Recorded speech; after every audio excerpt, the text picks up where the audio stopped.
是 Holly， 欢迎来到我的频道。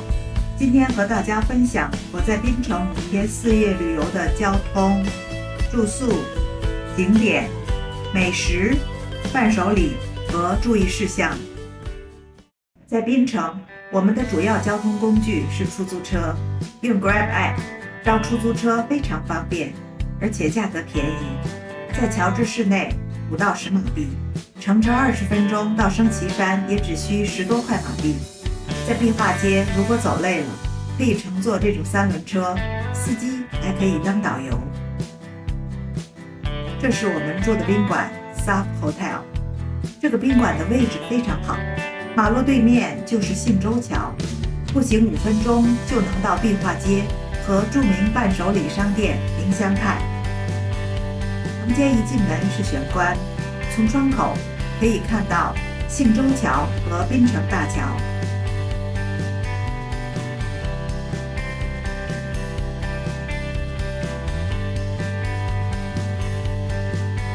从卧室窗口可以看到乔治市容。乔治市的大街小巷散落着很多壁画，在乔治市寻找壁画是一种充满乐趣的体验之旅。这里罗列了乔治市著名壁画。去槟城找壁画，看我的这个视频就够了。我要包子，就在明香泰饼家的外墙上，真是贪吃的姐弟俩，像爱招财猫那样爱我。姐弟共齐最有名的壁画，被卫报评为世界15幅最佳街头壁画之一。教你讲福建话。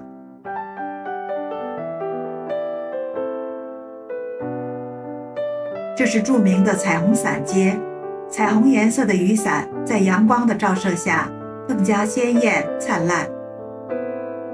巷内有好几幅壁画，喜欢这只威武霸气的大猫。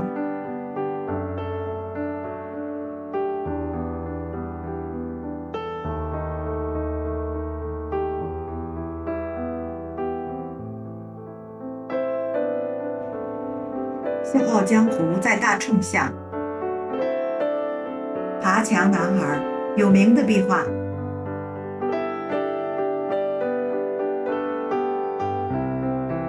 窗户里的猫，最爱的橘猫，睁着好奇的大眼睛看着每个走过来的人。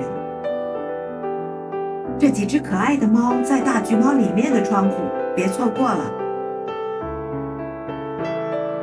追风少年，酷酷的男孩。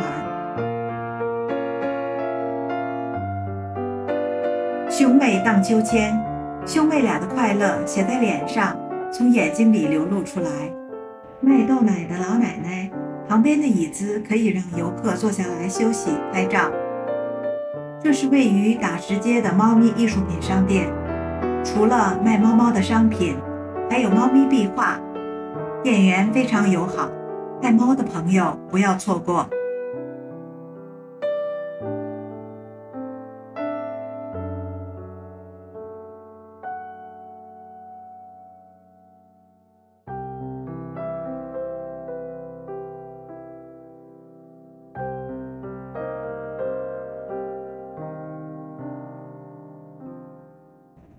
前往升旗山最方便的方法就是乘坐通往山顶的火车。普通通道成人来回票价30马币，快捷通道80马币，请务必保留票据，回程坐小火车时需要再次使用。这座瑞士设计的火车位于升旗山山脚下，它的轨道是全球最陡峭的缆索轨道之一，也是亚洲最长轨道，总长度2.2公里，沿途经过丛林和山坡，带你穿越繁茂的绿色森林。我们到达山顶的时候，雾气缭绕，会有几分仙境之感。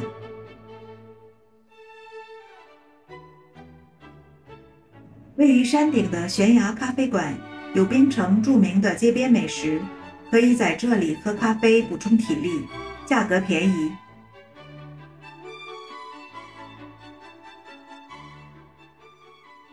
这里是东关景台，可以欣赏整个乔治市的城市景色。如果你是历史爱好者，可以到升旗山欣赏一些著名的建筑。这是位于山顶的印度教寺庙。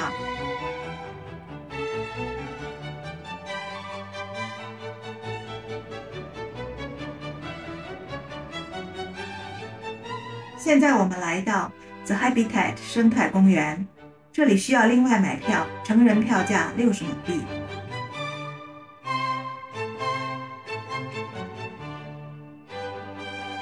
槟城壁画真是无处不在呀！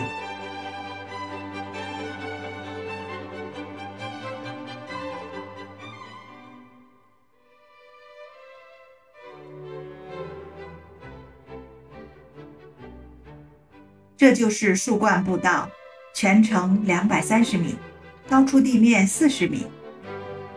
这个树冠步道非常坚固，不是那种晃来晃去的软步道。你可以悠闲地漫步在步道上，穿越茂密的热带雨林，欣赏两侧风景。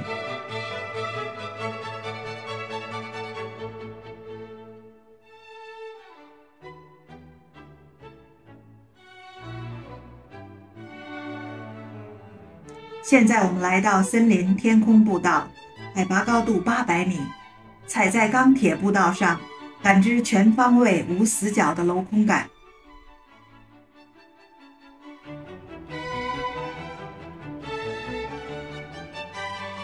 从城市的最高视角欣赏槟城360度的迷人全景。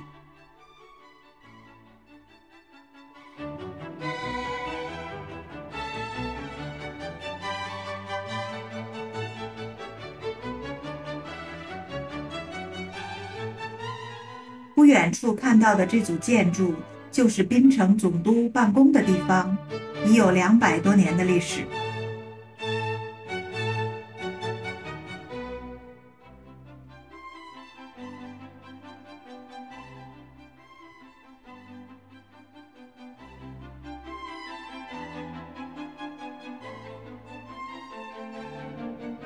从这里看槟城大桥真的很美。升旗山是许多稀有动物的家园，在探索森林的同时，也能遇到它们。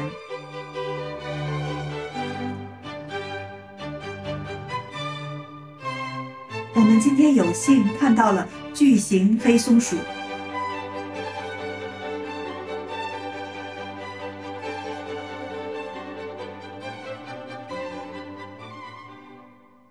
乘小火车下山。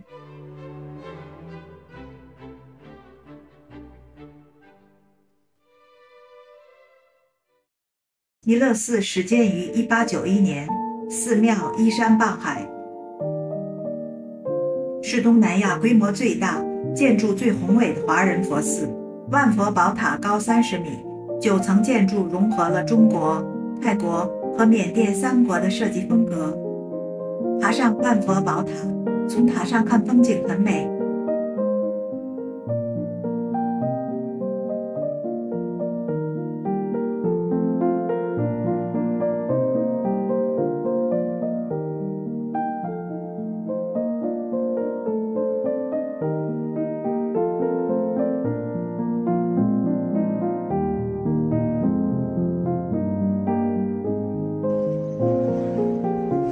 这里设有求必应钟，供人们敲钟许愿。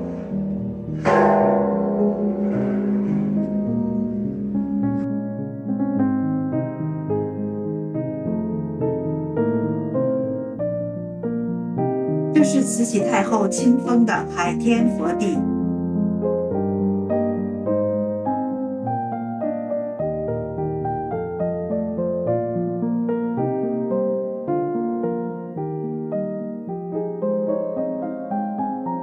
极乐寺观音铜像高30.2米，为全球最大的室外观音像。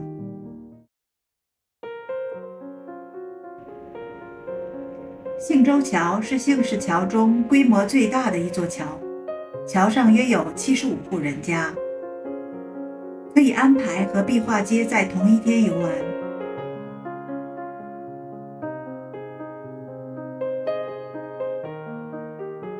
板搭建的桥，两边是店铺，也有住户。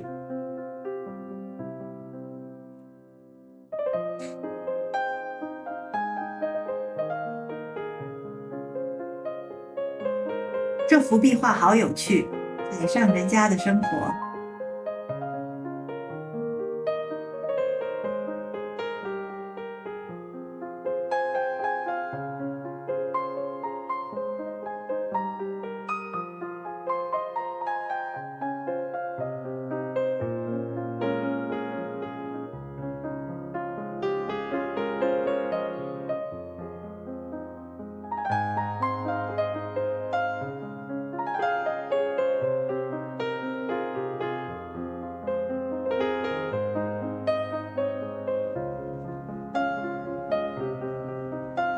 如果是晴天，在这里看槟城大桥一定很美，听说有时还能看到海豚。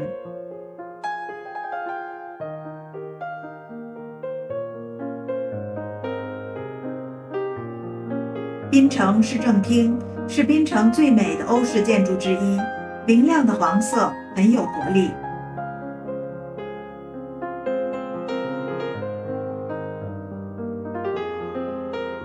旧关仔角钟楼，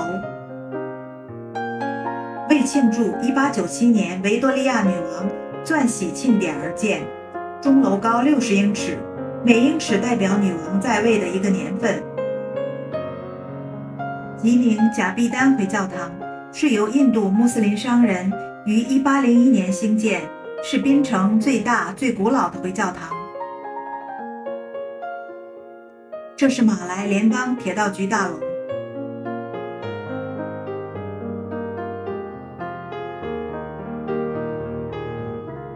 光华日报是孙中山先生于1910年12月20日在槟城创办，是全球历史最悠久的中文报章之一。槟城消防局建于1908年，是槟城第一个消防局，也是全马最古老的消防局。消防局后巷都是壁画，入口处的风车像是在欢迎游客进去。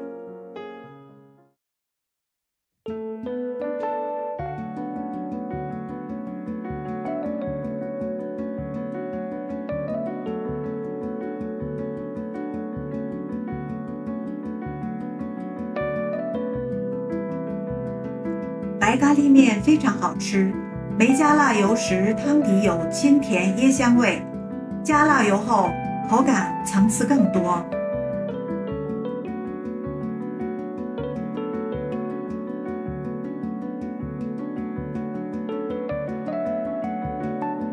五香卤肉卷外酥里嫩，口感很扎实，没有淀粉。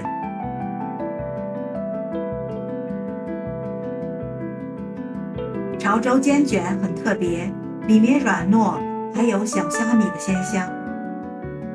这家餐馆价格很亲民，加上咖啡一共才30马币。槟城老字号大东酒楼，至今已有70多年，道地港式点心，口味正宗，价格实惠。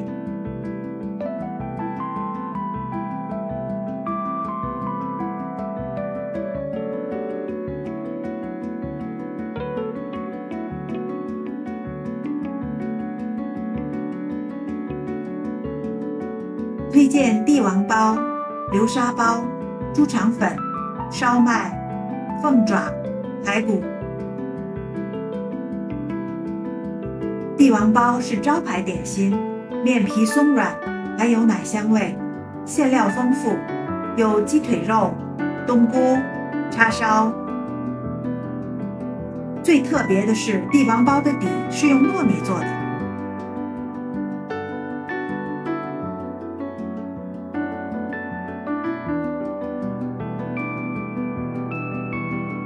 我们2个人点了17份点心，实在吃不下，打包带走，加上一壶菊花茶，一共108马币。跟新加坡比起来，感觉这一餐已值回票价。墨澳白咖啡是吃早餐的好地方，鸳鸯吐司和金沙滩吐司都很好吃。我喜欢白咖啡，先生喜欢黑咖啡。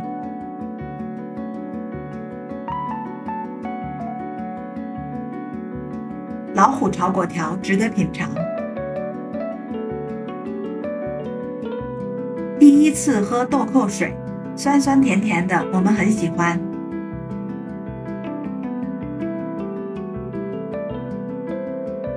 先生一杯咖啡没喝够，又点了一份冰咖啡。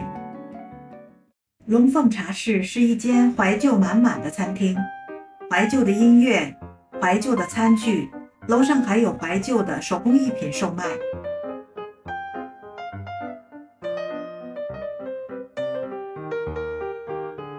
椰浆饭很香，颜色很诱人。这里的萝卜糕是我吃过的最好吃的萝卜糕。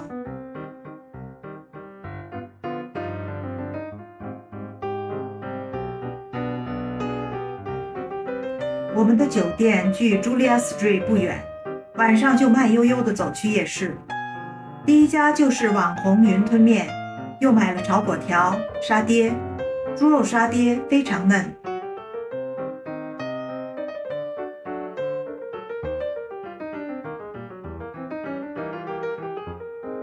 粿条汤也很好吃，老板说他们一周只卖3天。又买了薄饼和卤肉，直到吃不动了才走回酒店。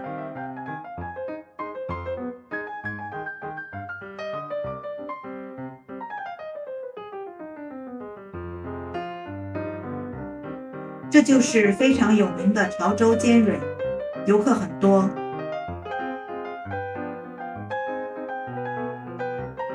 即使不吃尖蕊，这幅壁画也不能错过。Dim Sum Village 和潮州尖蕊在同一条巷子，是清真的中式点心，颜色很漂亮，味道也很好。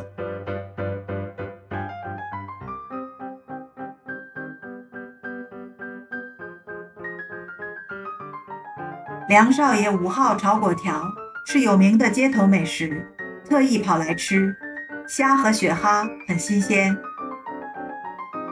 另外点的苏东很惊艳，非常嫩。旁边还有榴莲摊位，买了黑刺和猫山王，好满足的一餐。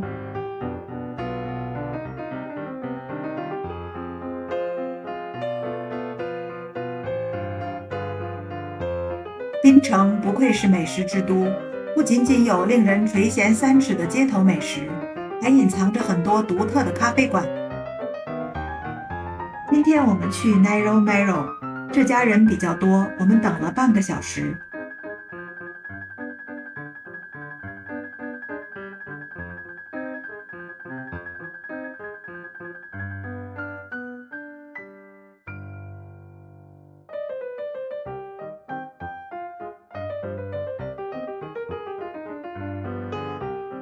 点了提拉米苏和乳酪蛋糕，提拉米苏酒味刚刚好，口感轻盈，巧克力味浓郁。乳酪蛋糕有椰子的清甜，还有淡淡的咸味，表面的烤椰丝很赞。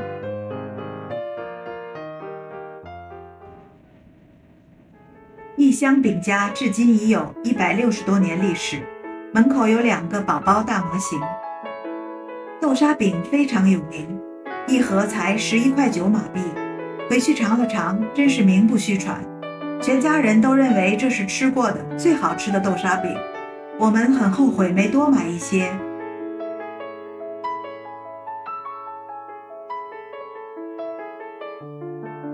明香泰也是一间游客必到的伴手礼商店，每天供应可口的古早味鸡肉烧包、咸蛋酥、翡翠咸蛋酥、西施酥、3轮车蛋挞等广式点心。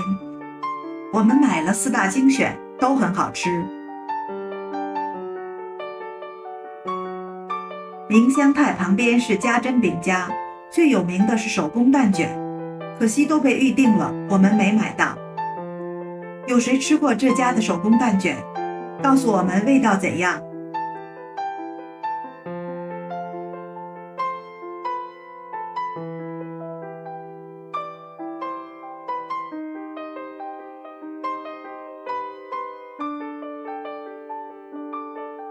最后谈一谈在槟城旅游的注意事项。第一，多带现金。槟城很多地方买东西不接受信用卡和支付宝，所以要多准备现金。二，下载 Grab App， 这个 App 非常好用，我们在槟城每天都离不开，不但叫出租车很方便，买东西时还可以用 Grab Pay。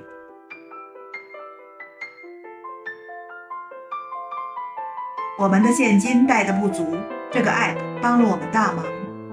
第三，夜市。在 Julia Street 买东西是必须买饮料的，而且最好不要换桌子，不然老板会不记得你买过饮料了，被强迫买东西的感觉不是很愉快。在这里提醒大家，避免发生和我们同样的事。